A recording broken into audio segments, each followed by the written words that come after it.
Many of us are now using Zoom extensively every day for meetings, teaching classes, and other forms of collaboration. Unfortunately, with this increased usage of Zoom has come a phenomenon known as Zoom bombing. This is when uninvited people join meetings and share graphic images and videos, draw offensive symbols and slurs on the screen, and disrupt the meeting as much as they possibly can. It's incredibly distressing for anyone unlucky enough to witness such an incident. Here at Temple's Office of Off-Campus Programs and Training, we recently ran a training session for our own staff and instructors on how to avoid Zoom bombing and how to handle it if it happens to you. Here are a few of our top tips that we wanted to share with our community more broadly.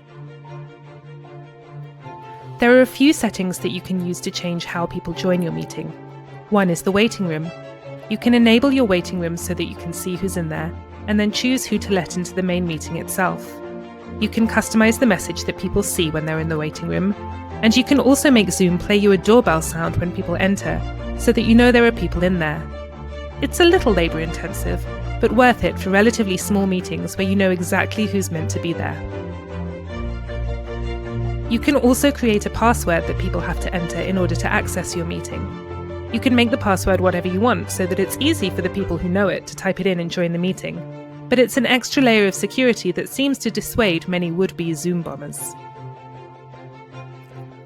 Once everyone has joined your meeting, make sure you lock the room. You can do this right from inside the Zoom window itself, using the toolbar at the bottom of the screen. Of course, if you lock the room, any latecomers to your meeting won't be able to join unless you unlock it again to let them in.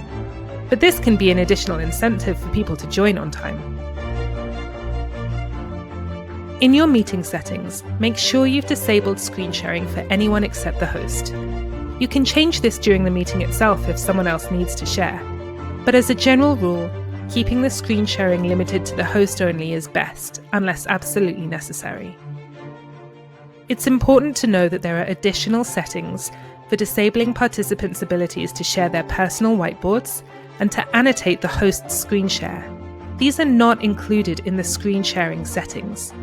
We recommend taking a few minutes to go through these settings really carefully to ensure that your meetings are as secure as possible. Despite your best precautions, if you're unfortunate enough to be crashed by a Zoom bomber, make sure you know how to quickly remove them. You can do this through Zoom's participant window. Click the More button next to their name and then remove them. You'll want to make sure that you've activated the setting that means that people who are removed can't rejoin. As long as you have that setting activated for all your meetings, once you kick someone out, they won't be able to rejoin instantly. If you set someone you trust as your co-host, they'll also be able to help remove any participants who aren't meant to be there. General best practices. Don't put the links to your Zoom meetings or classrooms anywhere publicly available on the internet, not even on event pages or social media posts. Make sure only the people who are invited to the meeting have the link. While this doesn't get rid of Zoom bombers altogether, it makes it a lot less easy for them. Make sure you're scheduling meetings with unique meeting IDs and not reusing your personal meeting room ID. Once someone has your personal meeting ID, they can join your meeting room at any time. Finally, make sure you take a few minutes to comb through your Zoom settings really thoroughly to make sure your meetings or classes are as secure as possible. Not all of Zoom's security features will work for every situation or meeting type, so set some time aside to decide what precautions make the most sense for you, so that you and your meeting participants can enjoy collaborating, safe in the knowledge that you're as secure as possible. Thank you for listening.